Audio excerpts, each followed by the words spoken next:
মওলা আমি তো গুনাহ করেছি, তোমার দরবারের আসামি। মওলা তুমি যদি মাফ করে দাও, আমাকে প্রশ্ন করার কেউ নাই, আমাকে জিজ্ঞেস করার কেউ নাই, আমাকে আটকানোর কেউ নেই। বান্দা যখন অনুতপ্ত মন নিয়ে বারবার বলতে থাকে, রব্বে করিমের রহমত তাকাইতে থাকে, তাকাতে তাকাইতে এক সময় রব্বে করিম বলে, বান্দারে তোর বলার ধরনটা পছন্দ হয়েছে, তোর ডাকার ধরনটা পছন্দ হয়েছে, তোর চোখের পানি পছন্দ হয়েছে, তোর বলাটা পছন্দ হয়েছে।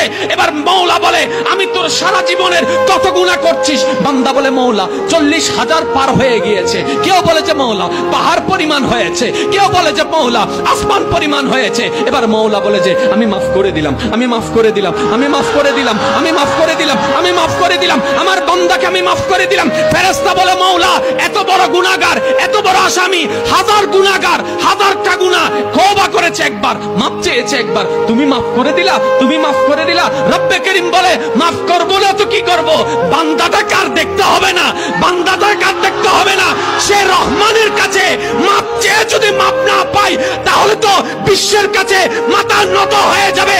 আরে সে রহমানের বান্দা, জাত্তার বান্দা না, যে রহমান হচ্ছে ইন্নাল্লাহ আলা কুল্লি শাইইন কাদির। সুবহানাল্লাহ।